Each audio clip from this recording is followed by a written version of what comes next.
Hi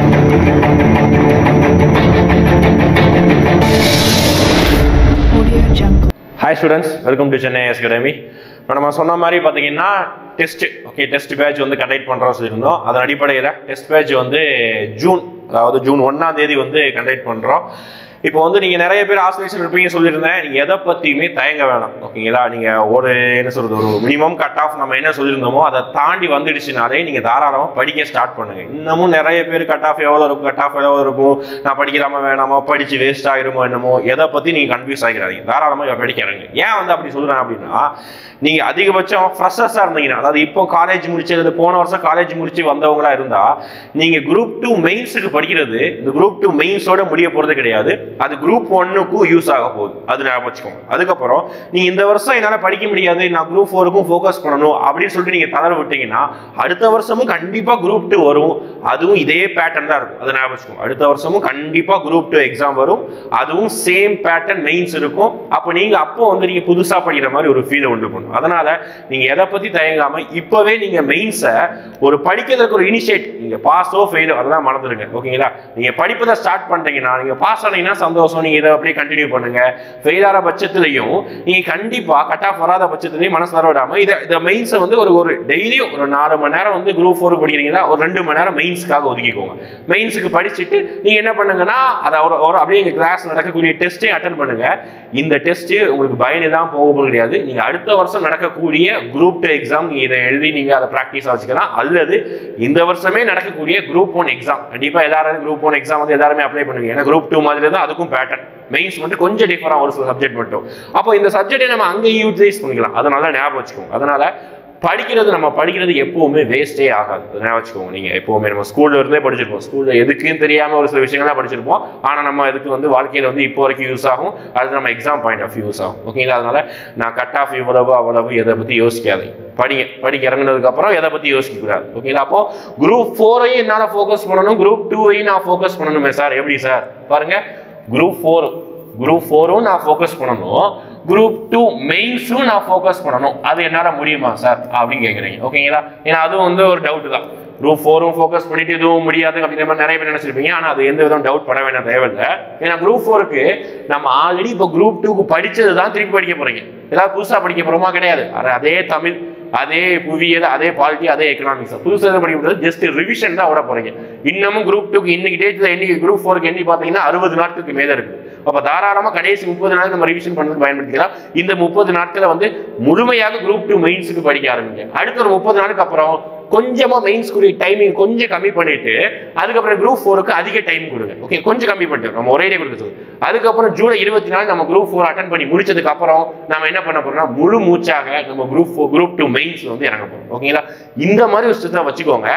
ஏன்னா நீங்க வந்து பாஸ் பண்ணதுக்கு அப்புறம் ரிசல்ட் வந்ததுக்கு அப்புறம் நீங்க படிச்சு குரூப் 2 மெயின்ஸ் படிச்சு பாஸ் ஆகிறதுக்கு வந்து ஒரு முடியாது நான் சொல்ல வரல, அது ஒரு கேள்விக்குறி தான். ஒரு சில பேரால முடியும், ஒரு சில பேரால முடியாது. ஒரு குறுகிய காலம் தான் இருக்க போகுது.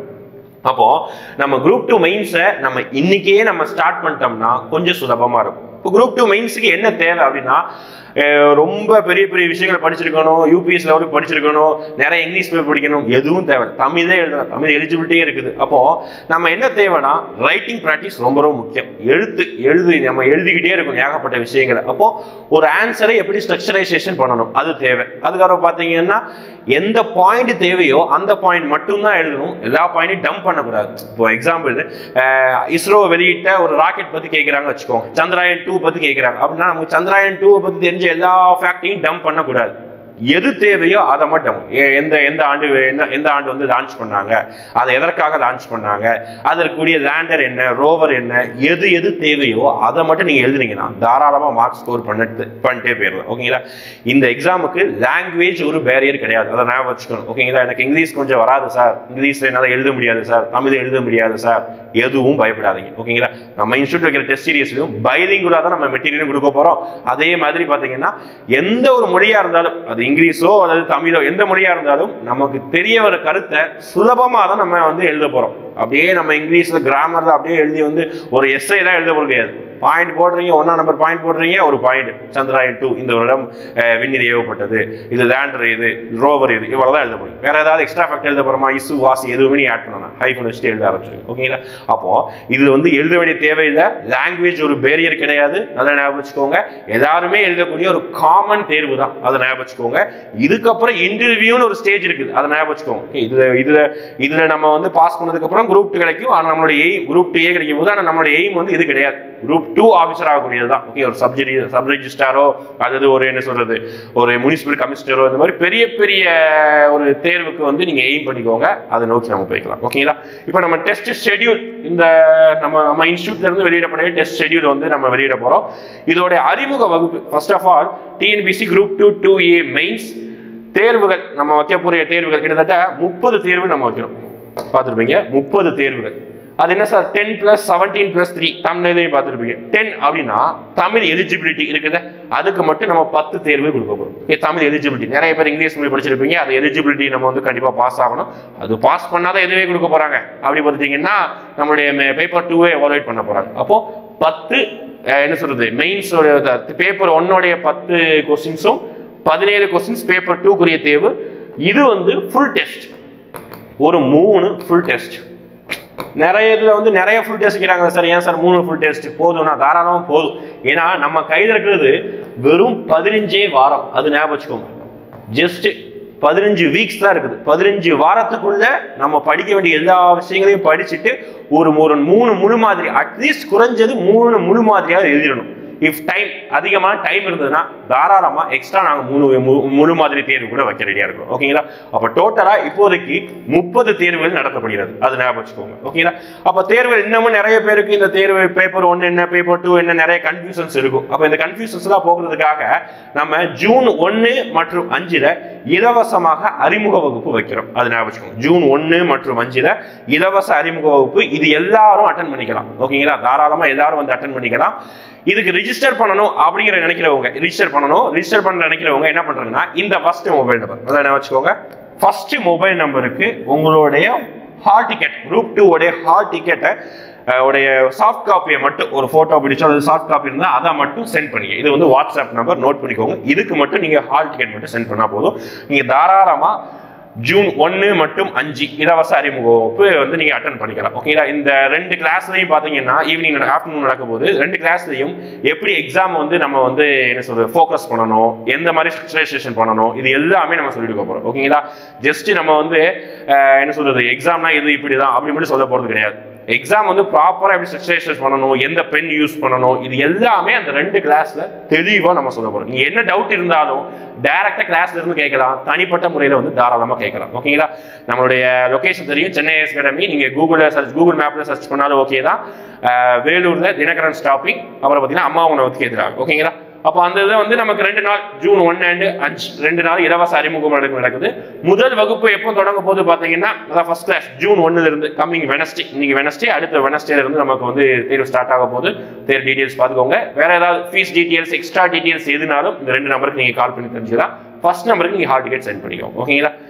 நெக்ஸ்ட் நம்மளுடைய எக்ஸாம் வந்து எப்படி நடக்க போகுது அதை பத்தி நம்ம பார்க்க போறோம். ஓகே, ஃபர்ஸ்ட் பாருங்க, அனைத்து புதன் மற்றும் ஞாயிற்றுக்கிழமைகளில் பாருங்க ஒவ்வொரு வாரமும் நமக்கு தெரியும் 15 வாரம் இருக்குது. 15 வாரம், வாரத்துக்கு 2 டெஸ்ட், மொத்தம் 30 டெஸ்ட் வைக்கிறோம். பாருங்க 15 வாரம், வாரத்துக்கு 2 டெஸ்ட் எழுத போறீங்க, மொத்தம் 30 டெஸ்ட் எழுத போறீங்க. அப்போ ஒவ்வொரு வாரமும் புதன்கிழமையும் ஞாயிற்றுக்கிழமையும் காலை 10 மணியிலிருந்து 1 மணி வரைக்கும் தேர்வு நடைபெறும். நல்லா ஞாபகம் வச்சுக்கோங்க. ஒவ்வொரு நாளும் காலை மார்னிங் 10 மணியிலிருந்து 1 மணி வரைக்கும். நமக்கு தெரியும் எக்ஸாமுடைய பேட்டர்ன் பாத்தீங்கன்னா அந்த எலிஜிபிலிட்டி வேணா 2 ஹவர்ஸ் இருக்கலாம், அந்த பேப்பர் 2 பாத்தீங்கன்னா 3 ஹவர்ஸ் இருக்குது. அப்போ அந்த நேர அடிப்படையில் 10 இருந்து 1 மணி வரைக்கும் தேர்வு நடைபெறும்.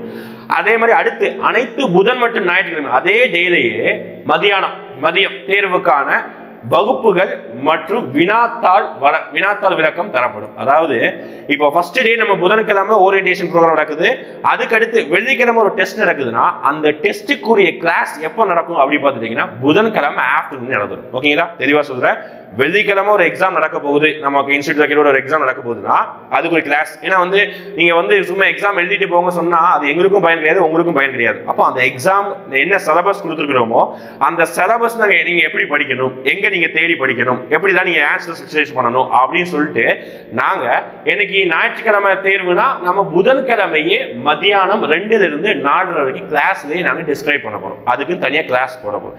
இதே கிளாஸ்ல இதுக்கு முந்தின நடந்த எக்ஸாமோடைய ஆன்சர் கீயையும் நான் சொல்ல போறோம். அப்படியே இந்த கொஸ்டின் வந்து இப்படி அணுகிருக்கலாம், இந்த கொஸ்டினுக்கு வந்து இப்படி செஞ்சிருக்கலாம் அப்படின்னு சொல்ல போறோம். ஓகேங்களா? இது வந்து ரொம்ப ரொம்ப முக்கியம். ஓகே, வெறும் நாங்க டெஸ்ட் மட்டும் கண்டக்ட் பண்ண போறது கிடையாது, டெஸ்ட்டுக்குரிய கிளாஸஸ் கண்டக்ட் பண்றோம். அதை நீங்க தெரிஞ்சுக்கணும். ஒவ்வொரு கிளாஸுமே பாத்தீங்கன்னா ஒரு டெஸ்ட்டுக்கு முன்னாடியே 2-3 நாளைக்கு முன்னாடி, அதான் ஞாயிற்றுக்கிழமை டெஸ்ட்னா புதன்கிழமை டெஸ்ட்டுக்குரியது ஞாயிற்றுக்கிழமை ஆஃப்டர்நூனே கண்டக்ட் பண்ணிடுவோம். ஓகேங்களா? அப்புறம் ஒவ்வொரு டெஸ்ட்டுக்குரிய மெட்டீரியல் தாராளமாக கொடுக்கப்படுகிறது. மெட்டீரியல் அதான் அடுத்த பாயிண்ட் பாருங்க. ஆங்கிலம் மற்றும் தமிழ் வகுப்பு நடைபெறும். டெஸ்டும் ஆங்கிலம் பைலிங்குவலா நடக்க போகுது, கிளாஸஸும் பைலிங்குவலா நடக்க போகுது. ஓகேங்களா? நான் தமிழ் மீடியம் பசங்க மட்டும் தான் வரணும், இங்கிலீஷ் மீடியம் பசங்க மட்டும் தான் வரும் கிடையாது, எல்லாருமே வரலாம் தாராளம் பைலிங்குவல். அடுத்து தமிழ் மற்றும் ஆங்கிலத்தில் மெட்டீரியல் வழங்கப்படும். நல்லா ஞாபகம் வச்சுக்கோங்க, மெட்டீரியல் கொடுக்கப்படும். ஓகேங்களா? பிரிண்டட் மெட்டீரியல் உங்க கையிலேயே கொடுத்துருவோம், நீங்க அதை படிச்சு தான் எழுத போறீங்க. ஓகேங்களா? எக்ஸ்ட்ரா ஏதாவது கரண்ட் அஃபேர்ஸ் வேற ஏதாவது வெப்சைட் தேட சொல்றோமோ ஏதாவது இருந்ததுன்னா ஒரு சில விஷயங்கள் தான், அதிகபட்சம் எல்லாமே உங்க கையில எக்ஸாமுக்கு முன்னாடி முடிஞ்ச ஒரு வாரத்துக்கு முன்னாடியே நாங்க வந்து ப்ரொவைட் பண்ணிடுறோம். ஓகேங்களா? அதை வச்சு நீங்க படிக்க போறீங்க. எக்ஸ்ட்ரா நீங்க ஸ்கூல் புக் நோட்ஸை படிக்க போறீங்க, படிச்சு நீங்க எக்ஸாம் எழுதுவீங்க. வேற எதுவுமே கிடையாது. ஓகேங்களா? நீங்க வேற தேடி படிக்கணும், அதுதான் கஷ்டமா இருக்கும்னு நினைப்பீங்க. அது தேவையில்லை, மெட்டீரியல் வழங்கப்படும். ஓகேங்களா? உங்க ஹார்ட் காப்பியா தான் கொடுக்க போறோம், சாஃப்ட் காப்பி சென்ட் பண்ணக்கூடிய ஹார்ட் காப்பி கொடுத்துரும், கையில கொடுத்துரும். ஓகே, அடுத்து ஒவ்வொரு மாணவருக்கும் தனித்தனியாக டெஸ்ட் ஃபீட்பேக் வழங்கப்படும். ஒரு டெஸ்ட் எழுதி முடிச்சுட்டு அதுக்கு என்ன பண்றோம்னா எவாலுவேட். ஓகேங்களா? ஒவ்வொருத்தரையும் தனித்தனியா கூப்பிட்டு நாங்க தனித்தனியா ஒவ்வொருத்தர் இந்த கொஸ்டின் நீங்க இப்படி பண்ணிருக்கலாம், இந்த இடத்துல நீங்க இந்த மாதிரி பண்ணிருக்கலாம் அப்படின்னு சொல்லிட்டு ஒவ்வொரு நபர்களுக்கும் தனித்தனியா நாங்க ஃபோக்கஸ் பண்ண போறோம். ஒவ்வொருத்தரையும் கூப்பிட்டு தனித்தனியா ஃபீட்பேக் வழங்கப்படுகிறது. ஓகே, இது ஒரு மெயின். அப்போ 5 நம்மளோட டெஸ்ட் முறையை பொறுத்த வரைக்கும் மெட்டீரியல் கொடுக்கப்படுகிறது, எல்லாரும் தனித்தனியா இண்டிவிஜுவலா நாங்க ஃபோக்கஸ் பண்ண போறோம். அதை ஞாபகம் வச்சுக்கோங்க. நெக்ஸ்ட் நாங்க என்னதான் கத்துறோம் அப்படி, அதாவது டெஸ்ட்டை அணுகுவதற்கு நமக்கு முக்கியமான விஷயங்கள் எல்லாமே கத்துக்கிறோம். அந்த விஷயங்கள் தான் இருக்கு பாருங்க. கேள்வியை புரிந்து கொள். ஃபர்ஸ்ட் ஆஃப் ஆல் என்ன கேள்வியை நம்ம புரிஞ்சுக்கிட்டாதான் நம்ம அதை எப்படி அணுகலாங்கிறது தெரிய வரும். அப்போ ஃபர்ஸ்ட் நம்ம ஒரு கேள்வி கேட்கிறாங்கன்னா அது என்ன கேள்வி, அது என்ன சொல்ல வராங்க, ஒவ்வொரு வார்த்தைக்கு டிஃபரன்ஸ் இருக்கும். டிஸ்கிரைப்னா ஒரு மீனிங், எவாலுவேட்னா ஒரு மீனிங். ஓகே, அப்போ ஒவ்வொரு வார்த்தைகளுக்கு மீனிங்கை நாங்கள் கற்றுத்தர போறோம். அந்த கேள்வியை வந்து நம்ம அண்டர்ஸ்டாண்ட் பண்ணணும், அதுதான் மெயினே ஃபர்ஸ்ட் பார்ட். கேள்வியை புரிந்து கொள். அடுத்து நேர்த்தியான பதில் எழுத்து. நான் சொன்னேன் எனக்கு எல்லாமே தெரியும் சொல்லிட்டு எல்லா பாயிண்ட்ஸையும் டம்ப் பண்ணக்கூடாது. எது தேவையோ அதை மட்டும் எழுதணும், அதை நம்ம சொல்லி தரப்போம். நேர்த்தியான பதில் எழுத்து. அடுத்து பதிலை நேர்த்தியாக கட்டமைத்தல். எது தேவையோ அதை மட்டும் எழுதினா போதாது, ப்ராப்பரா ஸ்ட்ரக்சரைசேஷன் இருக்கும். 6 மார்க் கொஸ்டின்ஸா இப்படிதான் எழுதணும், 12 மார்க் கொஸ்டின்ஸா இப்படிதான் எழுதணும், 15 மார்க் கொஸ்டின்ஸா அப்போ இன்ட்ரோடக்ஷன் இருக்கணும், கன்க்ளூஷன் இருக்கணும், இடையில ஒரு 3 சப் ஹெட்டிங் இருக்கணும். அப்போ எப்படி வந்து அந்த ஸ்ட்ரக்சர் அதுதான் முக்கியம். நீங்க என்னதான் நிறைய நல்லா எழுதினாலும் உங்க அந்த கட்டமைக்கிறது, அந்த ஆன்சரை வந்து எப்படி கட்டமைக்கிறோமோ அதுதான் நமக்கு மார்க்கை இன்க்ரீஸ் ஆகி கொடுக்க போகுது. ஓகே, அது ஞாபகம். அடுத்து அனைத்து கேள்விக்கும் பதிலளிக்கும் உத்திகள். நீங்க ஒரு கொஸ்டின் நீங்க விட்டுட்டீங்கனாலும் நீங்க அவுட் ஆஃப் காம்படிஷன். அதுல ஞாபகம் வச்சுக்கோங்க, நமக்கு சான்சஸ் இருக்குது, ஆப்ஷன்ஸ் இருக்குது. ஒரு 18 கொஸ்டின் கொடுத்து 13 கொஸ்டின் இந்த மாதிரி எழுத சொன்னாலும் நமக்கு நீங்க ஒரு கொஸ்டின் நீங்க அட்டன் பண்ணலனாலும் நீங்க அவுட் ஆஃப் காம்படிஷன். நல்லா தெரிய வச்சுக்கோங்க. அப்புறம் எல்லா கேள்வியும் நம்ம அட்டன் பண்ணணும், அது ஞாபகம் வச்சுக்கோங்க. அதுக்கப்புறம் ஒரு கொஸ்டினுக்கு இவ்வளவுதான் டைம் அப்படின்னு சொல்லிட்டு நம்ம பின்னாடி பார்ப்போம். ஒரு 6 மார்க் கொஸ்டின்ஸா நம்ம இவ்வளவு நேரம் டைம் எடுத்துக்கணும். அப்போ அந்த நேர மேலாண்மையை சொல்லிட்டு போறோம். அடுத்து நடப்பு நிகழ்வுகளை எந்தெந்த கொஸ்டின்ஸ்ல எந்த மாதிரி போகும். For example socio economic issues நம்ம எழுதிட்டு இருக்கிறோம் அப்படின்னா அந்த பாயிண்ட்ல எப்படி நடப்பு நிகழ்வுகளை ஜாயின் பண்ண போறோம் அந்த மாதிரி. அதுக்கப்புறம் பார்த்தீங்கன்னா ஃபேக்சுவல், நிறைய ஃபேக்டை நீங்க எழுதணும், நிறைய டேட்டாவை நீங்க எழுதுறீங்கன்னா தான் உங்களுக்கு மார்க்கை இன்க்ரீஸ் பண்ணும். அதுக்கப்புறம் ஒவ்வொரு பேப்பர்லையும், அதாவது என்ன சொல்றது, ஒரு கொஸ்டின் எழுதும் போது 12 மார்க் கொஸ்டின் 15 மார்க் கொஸ்டின்ஸ்ல கொஸ்டின் எழுதும் போது ஏதாவது டயக்ராம் போடுறது, பை சார்ட் போடுறது, ஏதாவது பார் டயக்ராம் போடுறது, இதெல்லாம் போட்டீங்கன்னா உங்களுக்கு எக்ஸ்ட்ரா மார்க் கொடுக்கும், வேற எதுவுமே கிடையாது. அதனால நம்ம எல்லாமே நம்ம வந்து தனித்தனி ஃபீட்பேக்லையும் கிளாஸ்லையும் நம்ம சொல்லிக் கொடுக்க போறோம். ஓகேங்களா? நெக்ஸ்ட் தேர்வுக்கு வழங்கப்படுபவை, இதுதான் முக்கியம், ஞாபகம் வச்சுக்கோங்க. தேர்வு படிப்பதற்கான விடை தொகுப்புகள் முன்னதாகவே வழங்கப்படும். நான் சொன்ன மாதிரி என்ன படிக்கணுமோ அதை முன்னாடி நாங்கள் கொடுத்துருவோம். ஒரு டெஸ்ட்டுக்கு முன்னாடி, 2 டெஸ்ட்டுக்கு முன்னாடி நாங்கள் கொடுத்துருவோம். ஓகேங்களா? அப்பதான் நீங்க படிப்பதற்கு ஈஸியா இருக்கு. அடுத்து தேர்வுக்கு அச்சிடப்பட்ட விடைத்தாள் தொகுப்பு வழங்கப்படும். சும்மா ஒரு A4 சீட் கொடுத்து கொஸ்டின் நம்பர் போட்டு எழுத சொல்ல போறது கிடையாது. ஓகே, அச்சிடப்பட்ட லைன்டு. ஓகேவா? எப்படி லைன் போட்டு நம்ம டிஎன்பிஎஸ்சி நடக்குதோ அதே மாதிரி தான் இங்கேயும் வந்து நாங்கள் விடைத்தாள் தொகுப்பு கொடுக்க போறோம். அடுத்து நடப்பு நிகழ்வு தொகுப்பு கொடுக்கப்படுகிறது. அடுத்து ஒவ்வொரு தேர்வுக்கும் தரவரிசை வெளியிடப்படும். இதுதான் முக்கியம். ஓகேங்களா? ஒரு ரேங்க் வெளியிட்டாதான் ஒரு காம்படிஷன் உருவாகும். ஒரு காம்படிஷன் உருவானதான் ஒரு படிக்கிறதுக்கு தூண்டுதலா இருக்கும். அப்போ கண்டிப்பா நாங்க என்ன பண்ண போறோம்? ரேங்க் தரவரிசை வெளியிட போறோம். அடுத்து எல்லா கேள்விகளும் பைலிங்குலா இருக்கும் போது ஒரு லாங்குவேஜ் முடியாது, எல்லா கேள்வியும் பைலிங்குலர். நெக்ஸ்ட் தேர்வுல எண்ணிக்கையை பார்த்துக்கோங்க. 10+17+3 அதாவது பேப்பர் 1 எலிஜிபிலிட்டி பேப்பர் இது பாஸ் ஆனதா பேப்பர் 2 எவாலுவேட் பண்றாங்க. அதனால இதுக்கு நம்ம தனியா ஃபோக்கஸ் பண்ண போறோம். 10 தேர்வுகள் இடையில பிட்வீன்ல வரும். ஒரு ஏரியா ஃபர்ஸ்ட் ஃபுல்லாமே தமிழ் வச்சுட்டு அடுத்து ஃபுல்லா ஜிஎஸ் அப்படி கிடையாது. ஃபர்ஸ்ட் ஒரு தமிழ் அடுத்து ஜிஎஸ் இந்த மாதிரி வந்து மாறி மாறி வரப்போகுது. அடுத்து 17 தேர்வுகள் எதுக்கு? பேப்பர் 2 இதுதான் ரொம்ப ரொம்ப முக்கியம். அடுத்து கடைசியா எக்ஸாமுக்கு முன்னாடி ஒரு 3 முழு மாதிரி தேர்வு. ஓகேங்களா? இஃப் டைம் நமக்கு வந்து செப்டம்பர் வரைக்கும் தான் டைம் இருக்குது, 15 வாரம் டைம். மேபி எக்ஸ்ட்ரா ஏதாவது எக்ஸாம் தள்ளி போகாது, தள்ளி போற மாதிரி சான்சஸ் இருந்ததுன்னா நமக்கு எக்ஸ்ட்ரா டெஸ்ட்டும் கண்டிப்பா வைக்கிறோம். ஓகேங்களா? கண்டக்ட் பண்றோம். நெக்ஸ்ட் அடுத்து நேர மேலாண்மை சொல்லியிருந்தேன்னா ஒரு டெமோவா நான் இங்க சொல்லிடுறேன். எப்படி 6 மார்க் கொஸ்டின்ஸை ஆஃப் பேஜ் எழுதணும். 6 mark questions, 12 mark question, 15 mark question, மொத்தம் 3 டைப் ஆஃப் கொஸ்டின்ஸ் தான் இருக்குது. அதுல 6 மார்க் கொஸ்டினை நீங்க ஆஃப் பேஜ் தான் எழுதணும். அவ்வளவுதான் உங்களுக்கு கேப்பே இருக்கும். அதுக்கு மேலே நீங்க எழுதுறதுக்கு அடுத்த கொஸ்டின் வந்துடும். அதனால நீங்க நிறைய தான் எழுத முடியாது. ஆஃப் பேஜ் எவ்வளவு வார்த்தைகள் தான் இருக்கணும்? 50 வார்த்தைகள் தான் இருக்கணும். எவ்வளவு நேரம் எடுத்துக்கணும் ஒரு கொஸ்டின்ஸ்க்கு? 6 மார்க் கொஸ்டின்ஸ் வெறும் 3.5 மினிட்ஸ். அதை தாண்டி எடுத்தீங்கன்னா உங்களுக்கு அடுத்த கொஸ்டினுக்கு டைம் கிடைக்காது. அவ்வளவு வேற எதுவும் கிடையாது. அடுத்து 12 மார்க் கொஸ்டின்ஸை பொறுத்த வரைக்கும் 1.5 பேஜஸ், 150 வேர்ட்ஸ், 7 மினிட்ஸ். அடுத்து 15 மார்க் கொஸ்டின்ஸ் இதுதான் இன்ட்ரோடக்ஷன், கன்க்ளூஷன், ஒரு சப்ஹெட்டிங் நிறைய போடுறது, 2.5 பேஜஸ், 250 வார்த்தைகள், 9 நிமிஷம் இருக்க போகுது. ஓகேங்களா? இப்போ டைம் டியூரேஷன் பார்த்துக்கோங்க. இதெல்லாம் நம்ம வந்து ஃபர்ஸ்ட் பார்க்கும்போது டிஃபிகல்ட்டா இருக்கும். எப்படி சார் ஒரு 15 மார்க் கொஸ்டினை வந்து 9 நிமிஷத்துல எழுதி முடிக்கிறது? அதெல்லாம் வந்து ஃபர்ஸ்ட் அதை ஃபோக்கஸ் பண்ணும்போது ஃபேஸ் பண்ணும்போது டிஃபிகல்ட்டா இருக்கும். நாட்கள் போக போக போக அது நமக்கு என்னது எழுத அதுவே பழகிடும். அவ்வளோதான், வேற எதுவுமே கிடையாது. ஓகேங்களா? இப்போ பார்த்தீங்கன்னா மொத்தமாக ஆப்ஷன்ஸ் இருக்குது. அது ஞாபகம் வச்சுக்கோங்க. ஒவ்வொரு option part A, part B, part C எல்லாத்துலேயும் உங்களுக்கு ஆப்ஷன்ஸ் இருக்குது. அதை ஞாபகம் வச்சுக்கோங்க. மொத்தம் 38 கேள்வி இருக்கும். அது நீங்கள் பதிலளிக்க வேண்டியது ஒரு 21 கேள்வி தான். அதை ஞாபகம் வச்சுக்கோங்க. தமிழ் தகுதி தேர்வுக்கு நாங்கள் கவனம் செலுத்துகிறோம். அதிகம் கேள்வி கேட்கப்படும் பாடங்களுக்கு முக்கியத்துவம் அளிக்கப்படும். ஓகே, அதாவது மொத்தம் 5 யூனிட் இருக்குது. நீங்க சிலபஸ் எல்லாம் பார்த்துருப்பீங்க. 5 யூனிட் இருக்குது. 5 யூனிட்டுக்கும் நம்ம ஈக்குவல் இம்பார்ட்டன்ஸே வந்து கேள்வி கேட்க போறதே கிடையாது. ஓகே, நீங்க ப்ரீவியஸ் நம்ம கொஸ்டின் அனலைஸ் பண்ணி பார்த்துருக்கிறோம். 5 யூனிட்டுக்கும் கரெக்டா அந்த 300 மார்க்கையும் 5ஆல டிவைட் பண்ணி ஒவ்வொரு யூனிட்டுக்கும் 60 மார்க் இந்த மாதிரிலாம் கேட்க போறதே கிடையாது. வச்சுக்கோங்க. ஒவ்வொரு யூனிட்டுக்கு 60 மார்க் இந்த மாதிரி கேட்க போறோம். ஒரு சில யூனிட்டுக்கு அதிக இம்பார்ட்டன்ஸ், ஒரு சில யூனிட் கம்மியான இம்பார்ட்டன்ஸ் இப்படிதான் இருக்குது. அதை நம்ம அனலைஸ் பண்ணி எந்த யூனிட்டுக்கு அதிகமா இம்பார்ட்டன்ஸ் கொடுக்குறாங்களோ அதுக்கு நாங்கள் தனியாவே ஃபோக்கஸ் பண்றோம். அதை ஞாபகம் வச்சுக்கோங்க. ஓகேங்களா? இப்போ அதோடைய ஒரு விஷயமாக முந்தைய ஆண்டு வினாத்தால நம்ம ஒரு பார்வை பார்க்க போறோம். ஓகேங்களா? அதாவது 2016ல கேட்கப்பட்ட கேள்விகளை யூனிட் 1ல இருந்து என்ன, ஃபர்ஸ்ட் ஆஃப் ஆல் எந்தெந்த யூனிட் என்னன்னு தெரிஞ்சுக்கணும். தெரியாதவங்க கவனிச்சுக்கோங்க. ஃபர்ஸ்ட் யூனிட் என்ன அப்படின்னா சயின்ஸ் அண்ட் டெக். வச்சுக்கோங்க. Science and technology, botany, zoology, physics, அதுக்கப்புறம் என்வரான்மெண்ட், அதுக்கப்புறம் டெக்னாலஜி நிறைய வரப்போகுது. சயின்ஸ். ரெண்டாவது யூனிட் என்ன பார்த்தீங்கன்னா டெவலப்மெண்ட் அட்மினிஸ்ட்ரேஷன். ஓகேங்களா? இந்தியாவுடைய அப்புறம் தமிழ்நாடு லெவலுடைய ஆட்சி நிர்வாகம், டெவலப்மெண்ட் அட்மினிஸ்ட்ரேஷன். அடுத்து 3வது யூனிட்டை பொறுத்த வரைக்கும் சோசியோ எக்கனாமிக் இஷ்யூஸ். 3வது என்ன? Socio economic issues. 4வது 5வது பாத்தீங்கன்னா நேஷனல் லெவல்ல கரண்ட் அஃபேர்ஸ். 5வது ஸ்டேட் லெவல்ல கரண்ட் அஃபேர்ஸ். ஓகேங்களா? கரண்ட் அஃபேர்ஸ் நடப்பு நிகழ்வு. அப்போ 2016 நடந்த கேள்வியில முதல் யூனிட்டுக்கு எத்தனை மார்க் கேட்டிருக்காங்க பாருங்க. ஒரு யூனிட் சயின்ஸ் யூனிட்டுக்கு மட்டுமே 113 மார்க் கேட்டிருக்காங்க. அதுவும் பேசிக் சயின்ஸ் ஸ்கூல் புக்ல இருந்து அதிகமா கேள்வி கேட்டிருக்காங்க 2016ல. ஃபர்ஸ்ட் யூனிட் 113 கொஸ்டின் மார்க் கேட்டிருக்காங்க. 2வது யூனிட்டுக்கு 56 மார்க் கேட்டிருக்காங்க. 3வது யூனிட்டுக்கு 97, 4, 5 ரெண்டுமே சேர்த்து 148. இது வந்து ஆப்ஷன்ஸ் இல்லாம மொத்தம் கேட்கக்கூடிய எல்லா கேள்வியும் சேர்த்து இது. ஓகேங்களா?